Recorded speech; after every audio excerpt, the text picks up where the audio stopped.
Oi, gente! Estamos aqui no nosso primeiro café, no nosso primeiro assunto para um café, e resolvemos tratar de um tema que é bem comum nos escritórios de advocacia, um assunto que é de muito tempo, faz parte da vida das pessoas, e a gente vai tratar um pouquinho sobre o inventário, né? O que é, na verdade, o inventário? Qual é a finalidade, então, desse processo de inventário?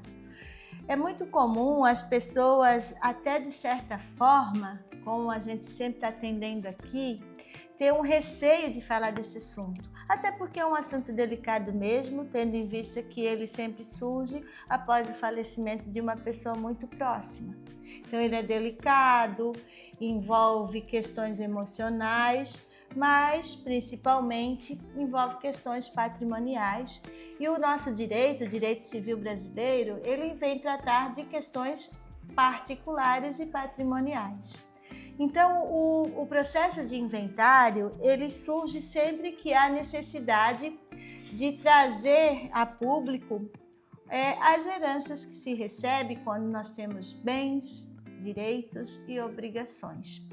Então, quando alguém deixa isso para seus familiares, para alguma pessoa que ele deseja dispor, é necessário o procedimento de inventário.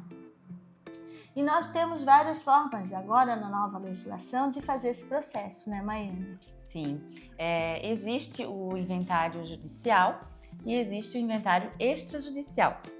O inventário judicial, ele ocorre em algumas situações. Quando existe litígio entre as partes, quando não há um acordo entre os herdeiros, existe alguma briga ou existe um menor, que daí tem outras soluções também nesse caso aí, mas antigamente sempre se fazia o inventário judicial quando existia o menor, né? O incapaz, que seria um menor de 16 anos, uma criança, um adolescente. E existe o inventário extrajudicial. Nesse caso, ele é feito quando há um acordo entre os herdeiros, e aí, agora com a nova legislação, já se pode fazer até mesmo um inventário extrajudicial com menores, né? Bases, né? Isso, com o incapaz. Então, essas formas de inventário vão depender de caso a caso, mas são esses os procedimentos que são utilizados hoje em dia. Isso. A legislação, ela vem sendo alterada sempre de forma a facilitar o acesso das pessoas aos institutos jurídicos, às ações, porque quando nós fizemos um processo de inventário, o que a legislação quer trazer com esse processo é resguardar os direitos das pessoas, do próprio Estado, porque dentro do processo do inventário nós temos a cobrança de impostos, de tributos. Então, o processo de inventário ele vai regularizar a transferência dos bens, dos direitos, das obrigações, porque dentro de um processo, isso é bem importante que a gente diga, que parece que quando a gente vai fazer um processo de inventário para uma família, só vai receber bens. Mas, dentro de um processo de inventário, é a oportunidade dos credores daquele falecido também reivindicar seus direitos, a cobrança de suas dívidas. Então, o processo de inventário, ele vem resguardar a questão patrimonial de várias pessoas. E para que isso aconteça, existem alguns procedimentos dentro do processo, seja ele judicial ou extrajudicial. Dentro do processo de inventário, primeiramente, a gente tem as chamadas primeiras declarações, que é onde se informam as primeiras notícias ao juiz. Mas antes da gente falar disso, Maiane, eu gostaria que tu deixasse claro uma questão que também é bem corriqueira e que gera muitas dúvidas. Qual o prazo para se fazer o inventário? Dar entrada no inventário? Qual a diferença entre dar entrada no inventário e fazer o inventário?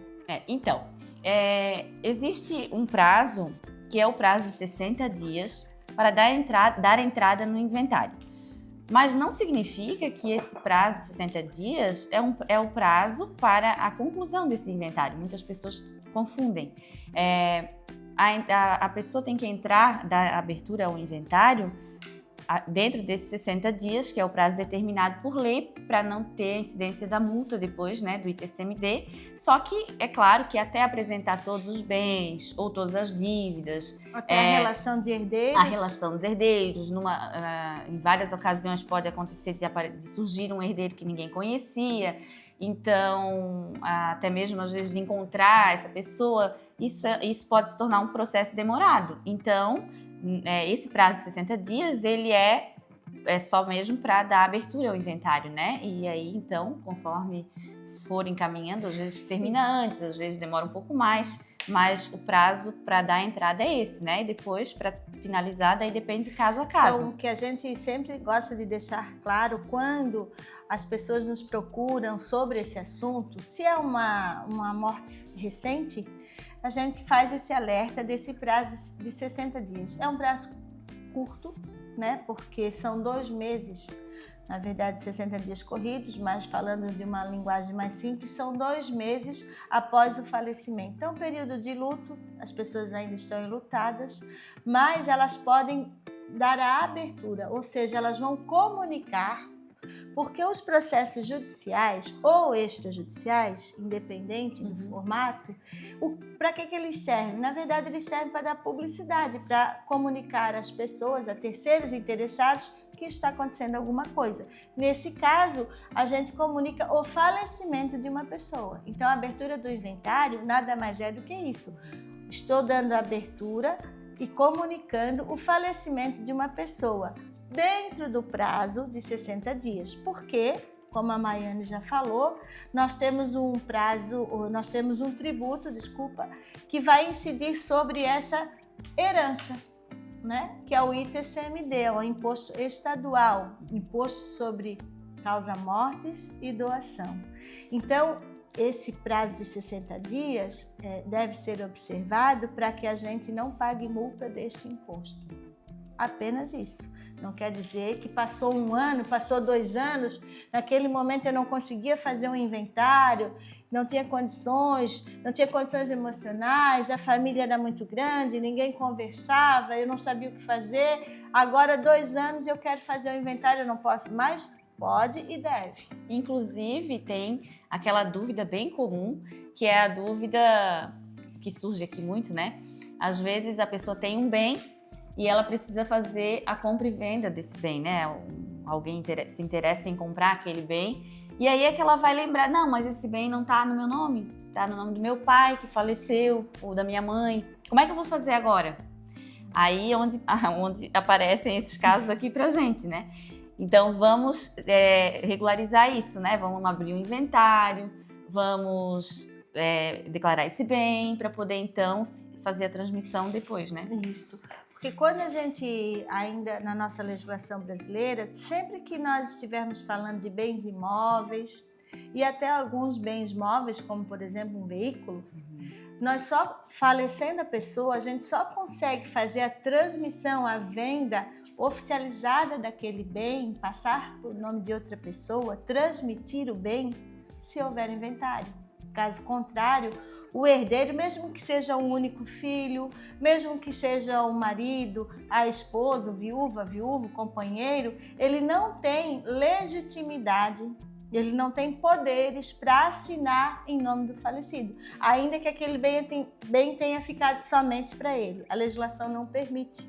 Por isso, a importância do processo de inventário.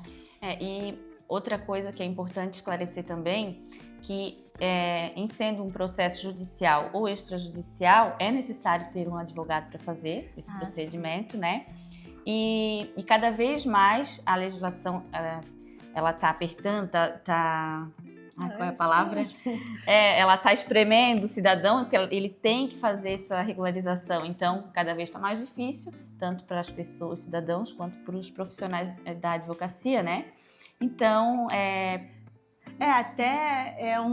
de certa forma, eu que sou uma defensora do extrajudicial, é um mito achar que o procedimento extrajudicial é simplificado, que não precisa de advogado. É um mito.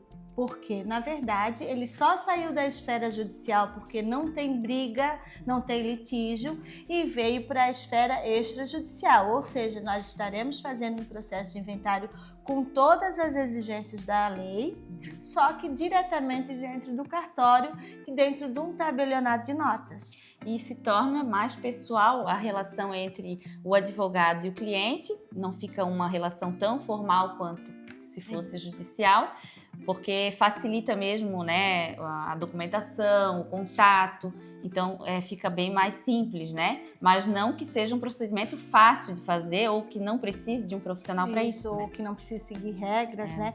Todas as exigências de procedimento de documentação, que se precisa para um processo judicial de inventário, vai precisar também para um processo extrajudicial de inventário. E como nós estamos lidando com transmissão de bens, estado civil das partes, nós precisamos sim da intervenção de um advogado, porque é ele que estará representando seus clientes e cuidando da segurança jurídica desse negócio. Então, esse é o papel importante da advocacia. E dentro desse assunto de inventário, surgem muitos outros casos, muitas outras dúvidas, né, que nós vamos voltar a trazer aqui para vocês, a depender da semana, a depender dos assuntos que forem surgindo, para esclarecer e trazer de forma simples, né? Isso, porque tem bastante... Dentro de um processo de inventário, pode acontecer muitas negociações, venda do próprio bem ainda dentro do processo de inventário, que daí a gente pode tratar especificamente disso, porque nesse caso vai incidir outro tributo. Nós podemos estar falando de renúncia, que não é a mesma coisa que cessão. Eu estou cedendo meu direito para o meu irmão, eu estou renunciando toda a herança. São situações diferentes e que são muito confusas, parecem a mesma coisa, porém seus efeitos jurídicos são diversos e muitas vezes irreversíveis. Usufruto é outro assunto interessante, mas a gente só está começando nosso café e fica aqui se você gostou, se isso faz sentido para você, e vamos voltar numa próxima oportunidade. Esperamos vocês. Tchau! Tchau!